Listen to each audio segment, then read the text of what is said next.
143,000 American naval personnel were manning the transports, escort vessels, and carrier aircraft.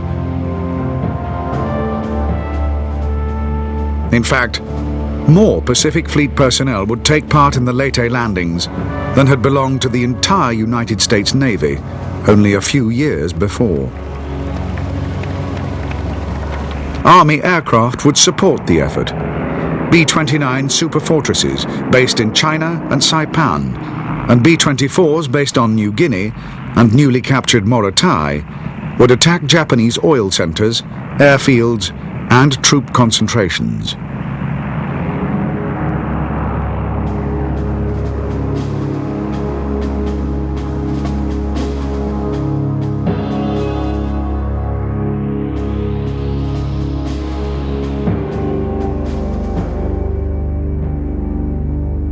The United States 7th Fleet, commanded by Vice Admiral Thomas C. Kinkaid, was divided into 3 task forces for the Leyte landing. Task Forces 78 and 79 had mostly amphibious transport, patrol and service vessels. Task Force 77 would protect the landings and was under Kinkaid's personal command.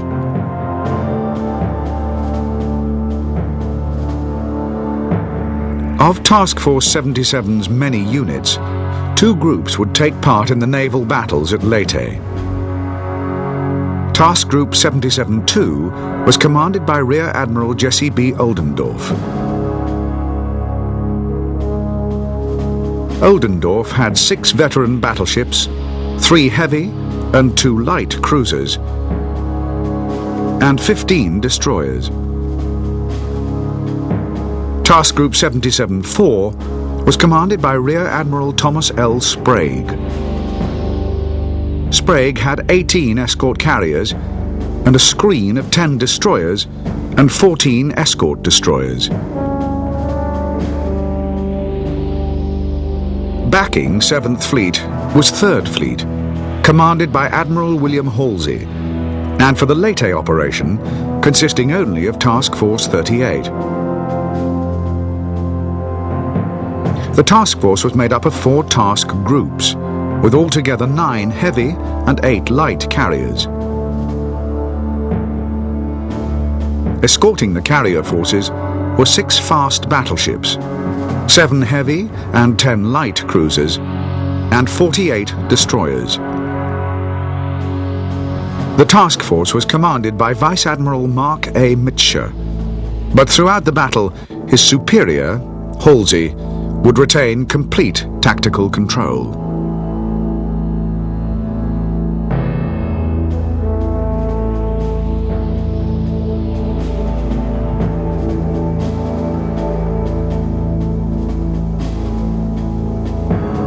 The success of the Japanese defensive strategy laid out in the show plans depended above all on the performance of land-based air units.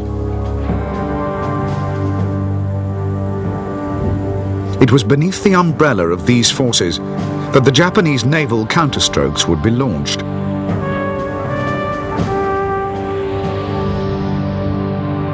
In early October, the numbers of aircraft that the Army and Navy together deployed in the threatened region had risen to over 1,100 planes, with 500 more available as reinforcements. There were also more than 200 belonging to the aircraft carriers, whose air groups were by now only weeks away from being fully trained.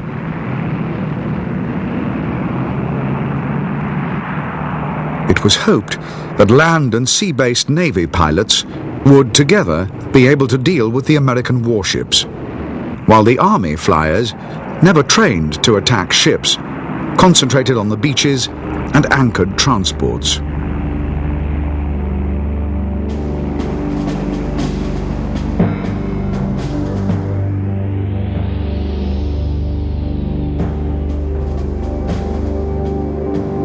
The core of the Japanese combined fleet was the carrier force of 3rd Fleet, based in Japan's inland sea. Commanded by Vice Admiral Jisaburo Ozawa, Third Fleet had 1 heavy and 5 light operational carriers, along with 2 battleships fitted with flight decks as hybrid carrier battleships. As a screen, Third Fleet had 3 light cruisers and 10 destroyers. Fifth Fleet was commanded by Vice Admiral Kiyohide Shima and was also based in Japan. Fifth Fleet had 2 heavy and 1 light cruisers and 7 destroyers. Second Fleet was commanded by Vice Admiral Takeo Kurita. The fleet was based near Singapore and had 7 battleships, 11 heavy and 2 light cruisers, and 19 destroyers. Land-based naval air power was provided by 1st Air Fleet in the Philippines and 2nd Air Fleet from Formosa to southern Japan. As part of the show plan, the Army aviation units of 4th Air Army in the Philippines would cooperate with naval air forces, but would not be under a unified command.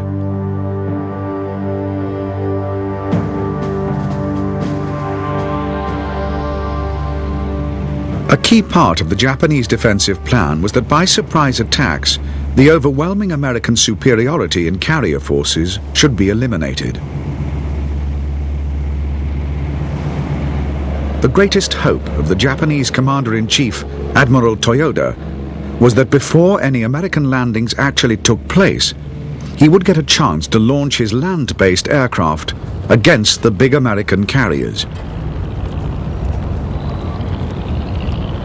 If Toyoda could destroy or cripple the main American striking force, any invasion would almost certainly be delayed, giving him the thing he needed most: time to strengthen his island defenses, finish training his carrier air groups, and unite his carrier force with the rest of the Imperial Fleet off Singapore.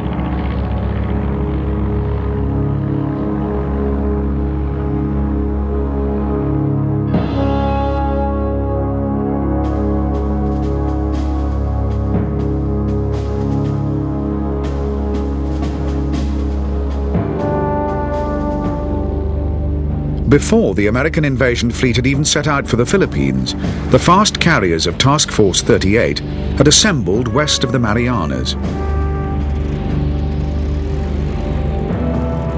Task Force 38's mission was to attack Japanese air power over a vast area, from the Philippines to the Ryukyus, wreaking havoc before the Leyte invasion began.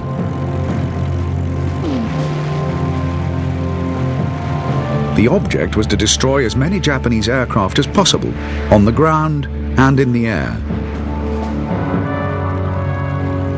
Installations and workshops were also targets, anything that could disrupt the sending of aircraft reinforcements to the Philippines. Just before the landings, Task Force 38 would sail south to lie off the Philippines and support the invasion forces.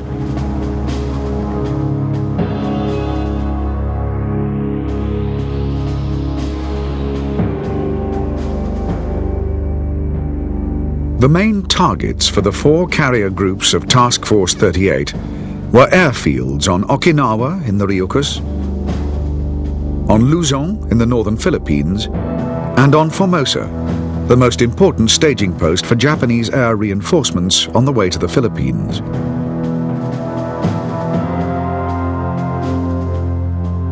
The first American strike was launched against Okinawa and neighboring islands on October the 10th. The Japanese reaction was to order Show 2 and Show 1 plans activated, but for air forces only.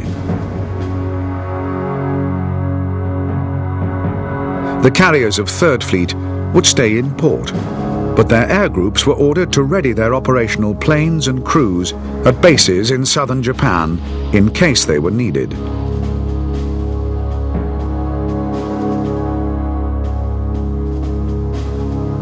On October the 11th, 2 American task groups sent fighter sweeps against Luzon. In the following 3 days, All four carrier groups